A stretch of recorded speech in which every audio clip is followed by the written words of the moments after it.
Today I'm joined by Andrea Moore, a doctor of physical therapy, orthopedic and chronic pain specialist, nutritional therapy practitioner, and life coach. If you haven't already, click subscribe, ring the bell for notifications, hit like if you like what you're hearing, and put your comments below, and we'll get back to you personally. Andrea, thanks so much for coming on the show. It is an honor to have you here. Oh, thank you so much for having me. I'm excited to have this conversation. So when I have people on here, one of the things that I love is that I hear so many different stories. Everybody has their own story. You know, everybody's a unique person, and our mind-body experience kind of tells that story. Yes. And so I wanted to get your story. It's as simple as that. Oh, I love it. And I always tell people, I'm like, I feel like I have to give the abbreviated version because I could go so many places, like everybody, right?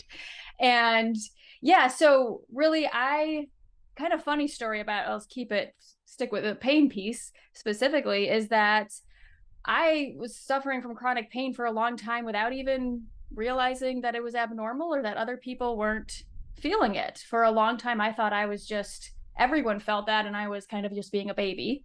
And it wasn't until I was working as a physical therapist and I was asking people, as we're trained to do, of like, okay, does anything else bother you? And people would be like, nope. And I'm like, but like other soreness or aches, and people are like, no, like I'm fine. And I'm like, what? Like, you don't hurt other places? Like, something hurts at me at all times. This isn't normal.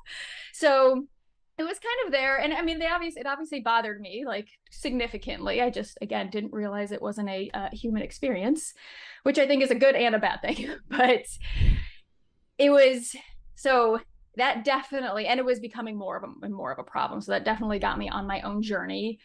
And part of that journey was trying all of the things that I was trained in, and they were not working for me. And I was like, oh, there's got to be something more here. It can't be just that simple of like, that sucks. That's it. There's nothing else we can do. And then along the way, I got into a really bad car accident and ended up with really bad post-concussive syndrome. And that just amplified everything. And it just gave me a whole nother list of symptoms to deal with, and a whole lot more doctors and professionals telling me, you've just got to learn to live with it. And I just was not ready to accept that answer. And along the way, I was seeing so many patients that had so many similarities to my story of just like things weren't working, but they didn't want to give up. And I was just like, there's just got to be more. And it was both this path of discovering this amazing world that I now I'm in and, use to treat, which we can get into in a second, but also along it became this obsession with perfectness of like, I must feel perfect at all times. I must get my symptoms to be gone perfectly. I must be operating at my most perfect capacity at all times, or else something is wrong with me.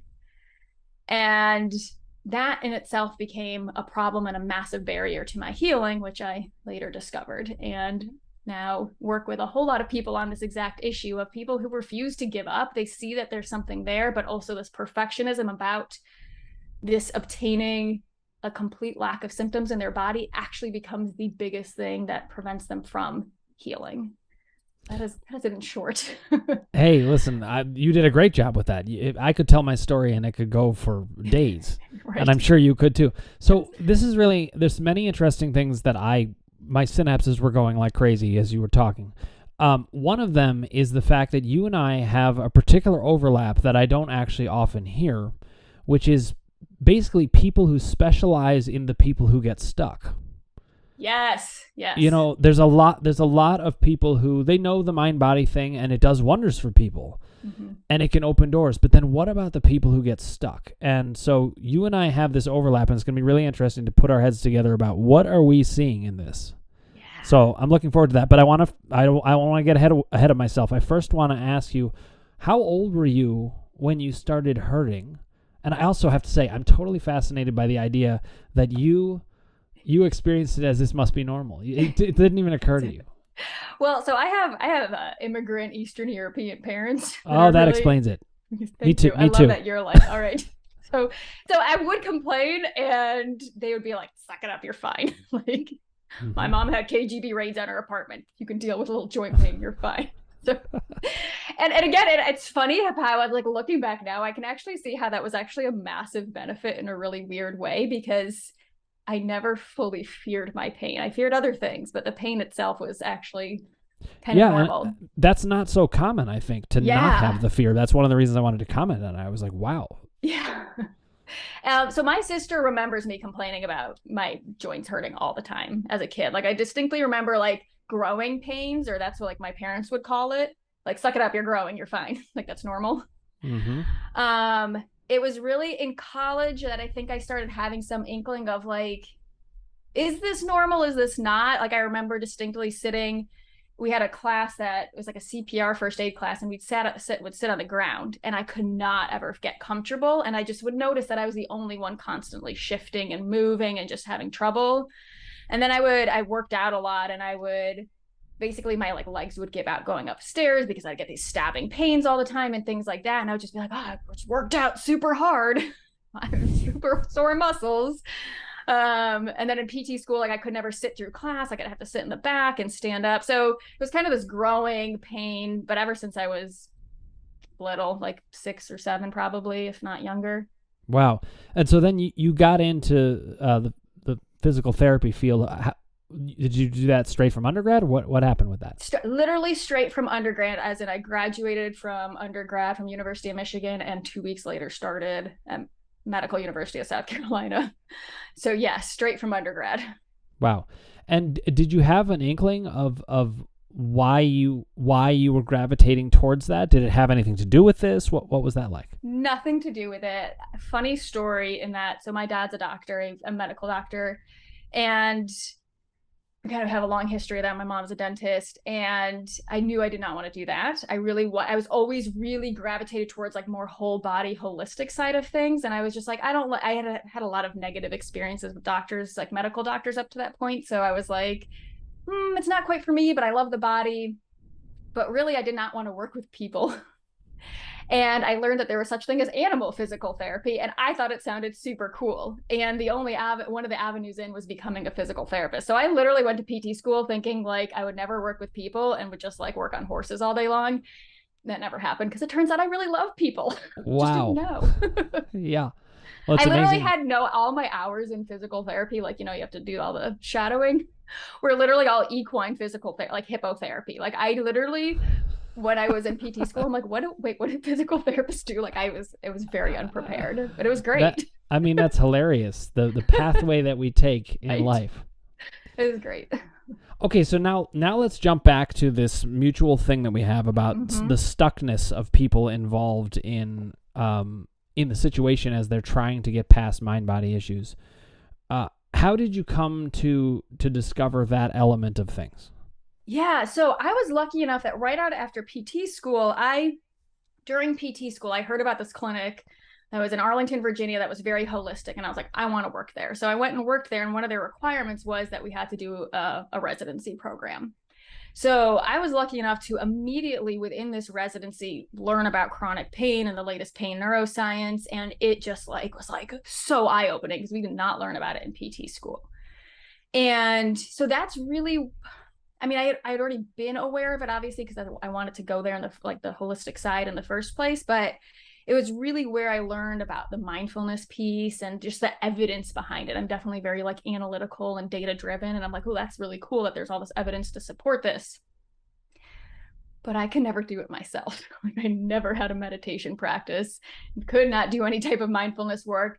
But I was really obsessed. I was very just gravitating towards it. So everything I saw was always through that lens, just right from the get-go, just because I was lucky enough to have that experience.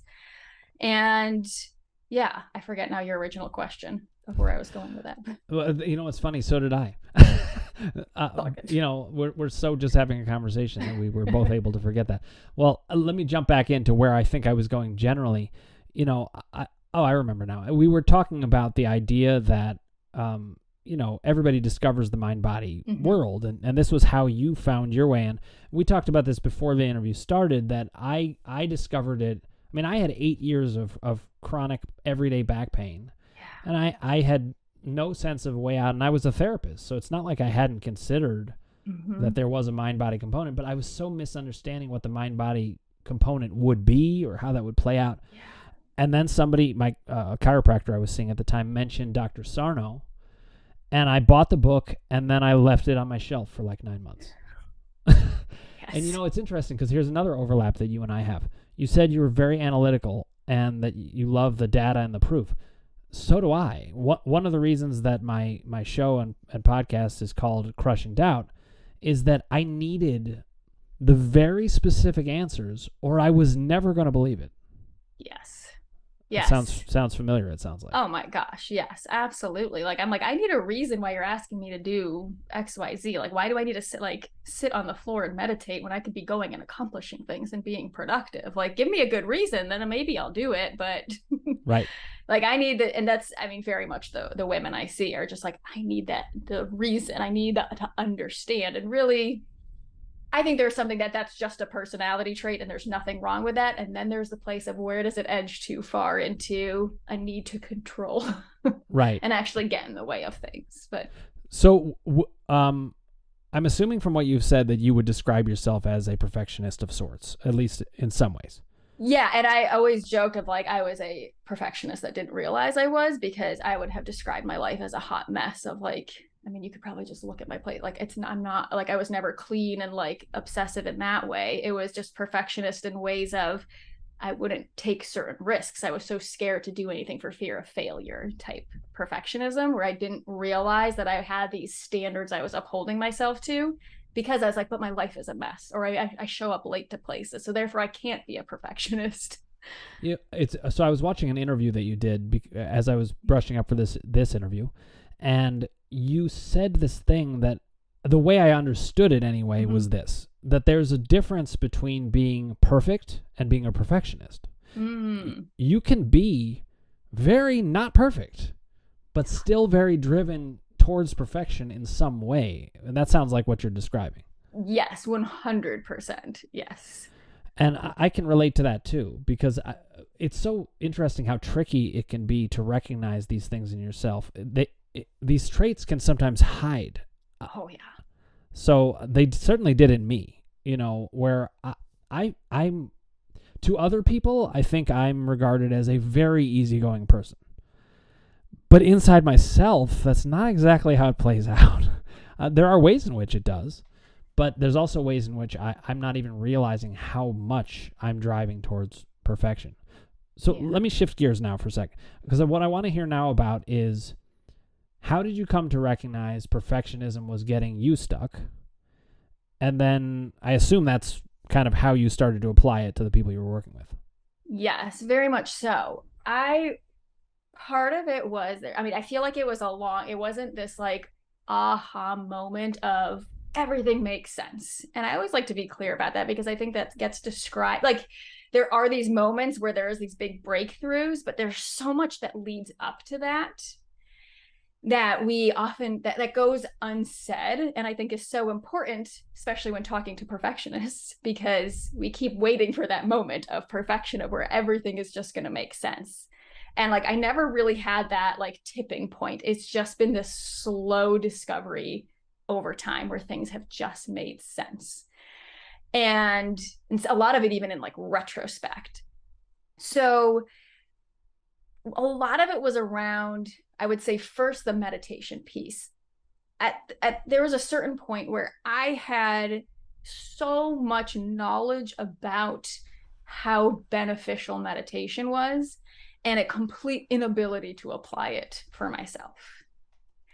And again, I think this is something I realized in retrospect, where perfection related to it, of it's because I would sit down to try to meditate. And even though I knew that I didn't need to be completely quiet, I would still beat myself up for being antsy or not having some breakthrough at the end of the meditation process. Or I'm like, did I do it right? I'm not sure if I'm getting anything done. Like, and I would just be so in my head the whole time.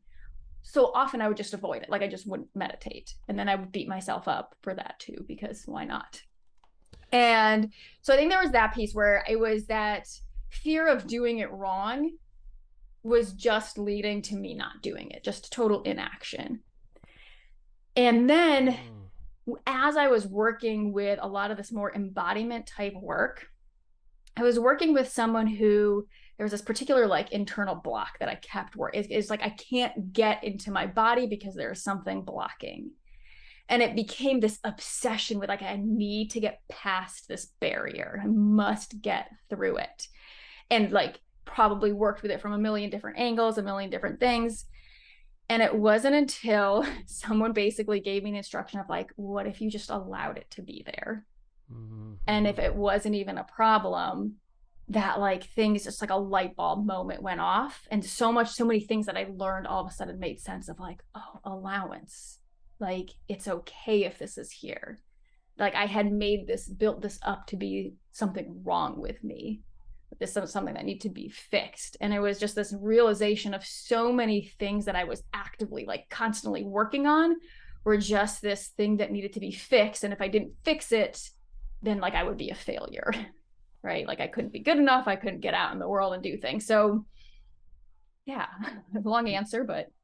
Long answers are great, especially when they're loaded with information like yours were. So, okay, I have a couple of questions.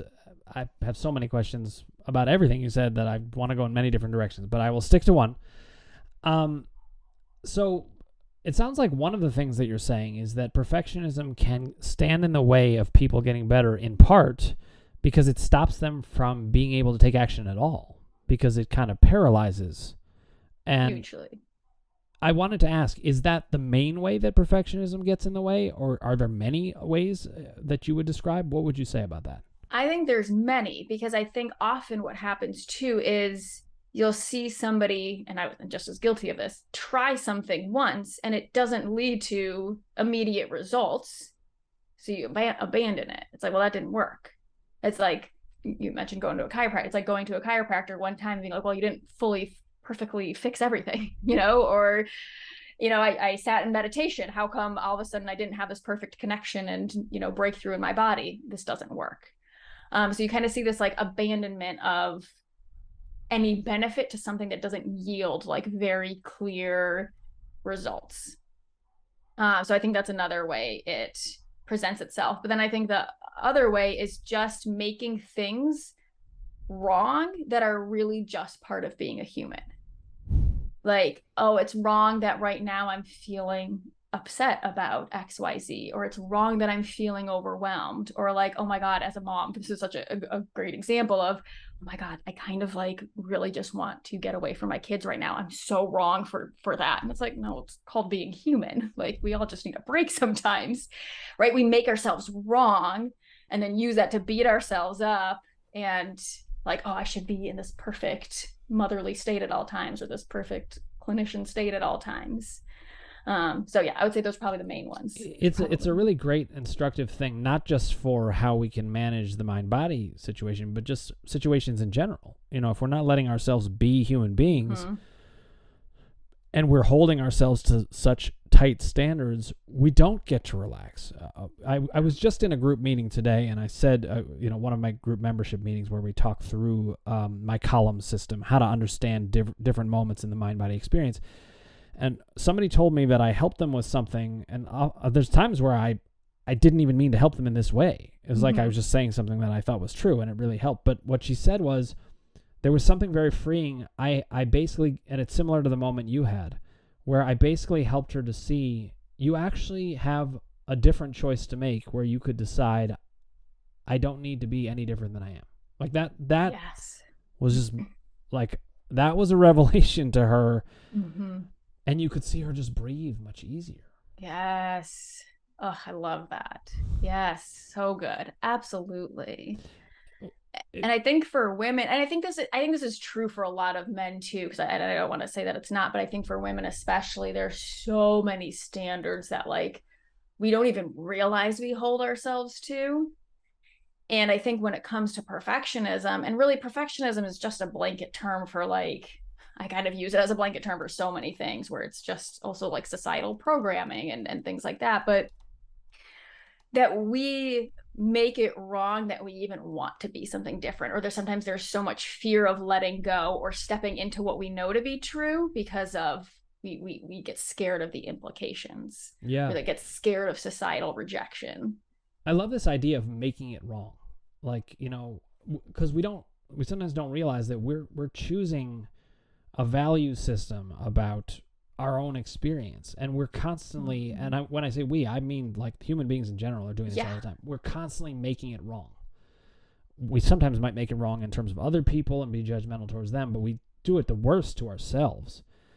And I can't remember where, I think this may have been in the same interview that I heard you talking about. You mentioned that one of the things that this can do is kind of make your nervous system go pretty haywire. Because, and if you think about it, it makes sense. We are literally attacking ourselves. And then the nervous system is like, we're in danger.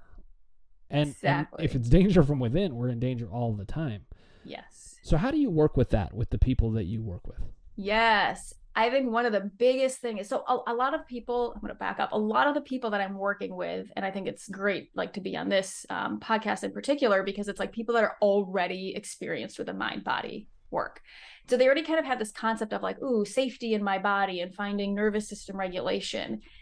But they have assigned a definition of what it means to be safe in their body to like perfectionist standards of, oh, to be safe in my body means I must be free from any negative emotions and any sensations and any discomforts. So one of the first places I look at is redefining what like nervous system safety even means.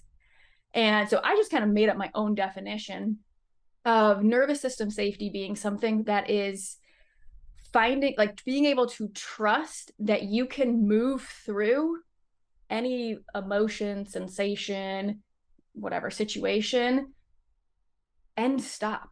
Like that you just move through it. It doesn't need to be gracefully. It doesn't need to be done with intentionalism. It doesn't need to be done with anything. It's just that like you made it through and you didn't die. Like those are our standards. Right. Like done. Stop making it like have to be something. So it's like right here, right now, even if you were raging mad and intense pain, that you could find a degree of safety in your nervous system and trust that it will shift.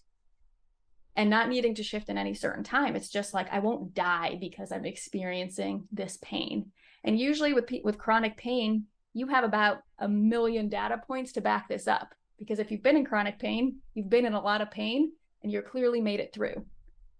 Like you made it through those moments. So therefore, we can start to reestablish what does it mean to just be like, okay, I can trust that I can make it through this moment and take away these standards of it needs to look a certain way. Yeah. So what's the main, this might be a tough question. If you don't have an answer to it, that's totally fine. But is there something particular that you think allows people to then break through?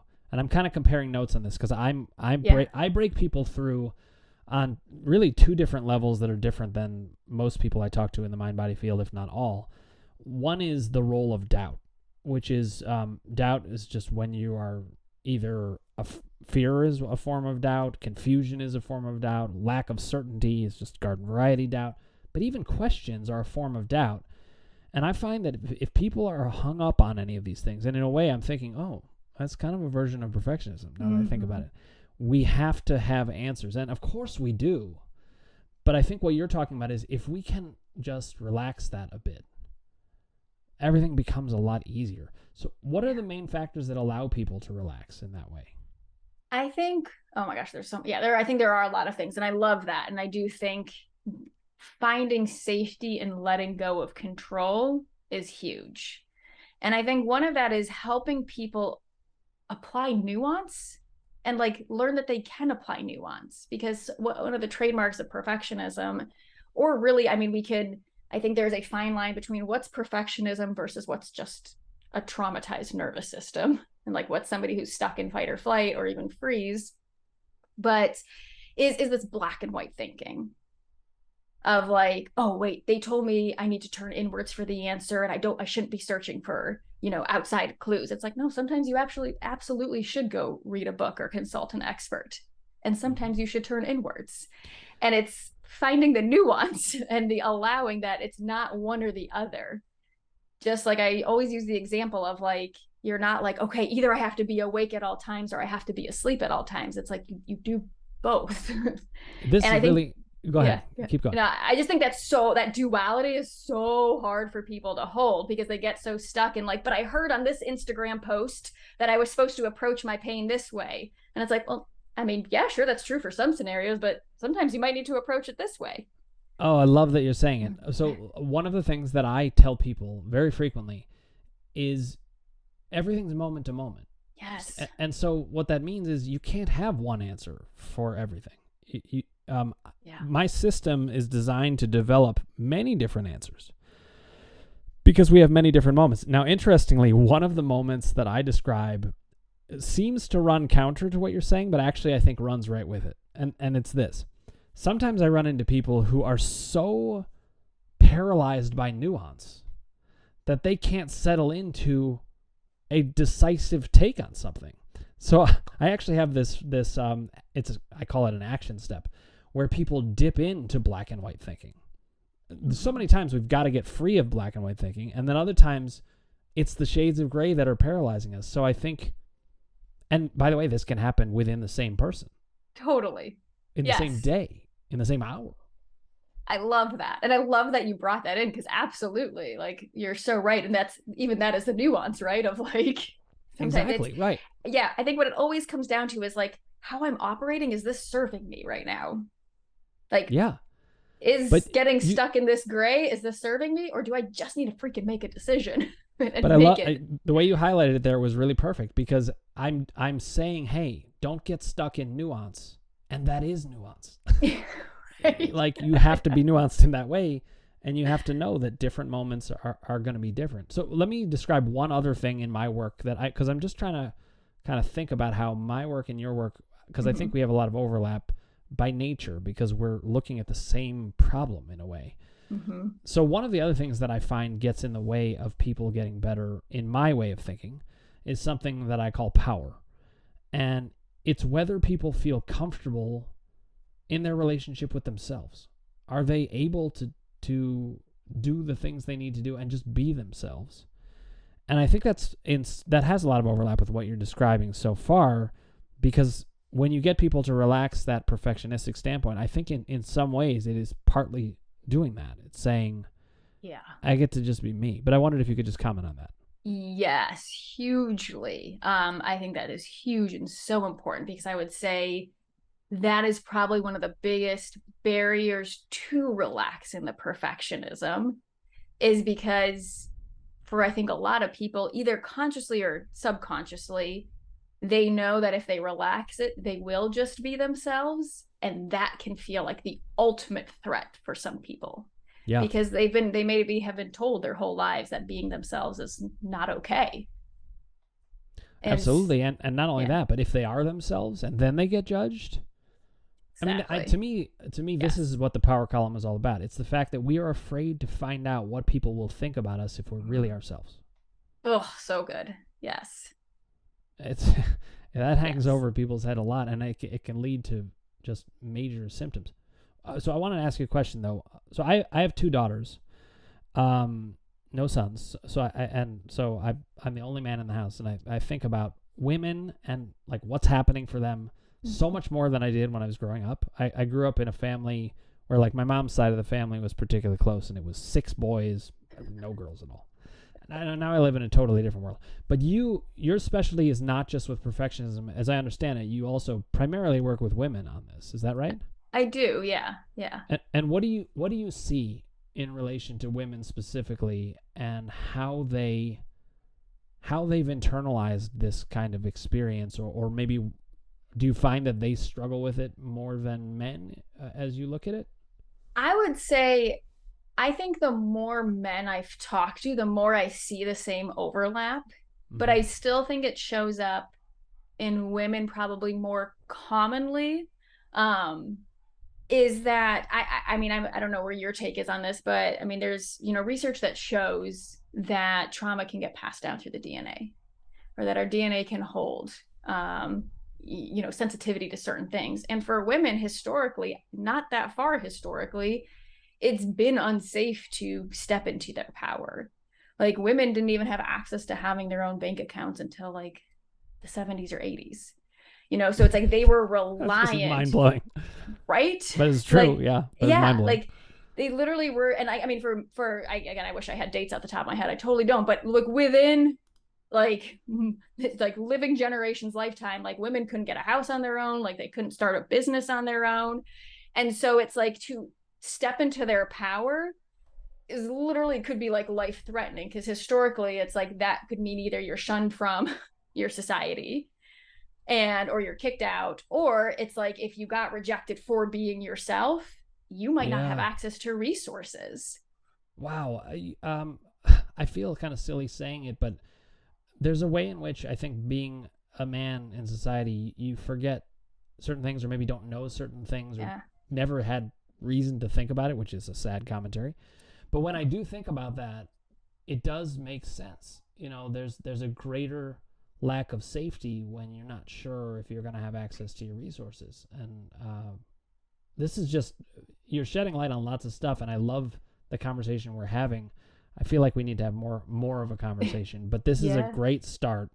And so I just wanted to thank you for coming on and sharing these perspectives, and you certainly got me all excited about things. So this is fun talking.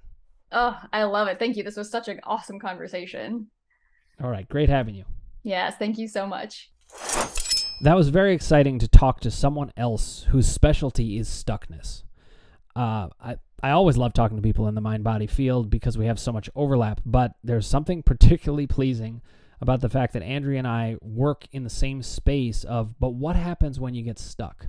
And her different viewpoint on that, it was very familiar to me. So, you know, I felt like we were kind of looking at the same thing from a different angle, and that was opening up space for me to think about certain things in different ways, and same for her. And I just want to continue that conversation because I think it is so important that we devote a lot of resources and time in the field to thinking what's happening when people are getting stuck and how are we going to get them unstuck. So that's what I work on. It's what Andrea works on, and it was a pleasure having her on the show. If you haven't already, click subscribe, ring the bell for notifications, hit like if you like what you're hearing, and put your comments below, and we'll get back to you personally.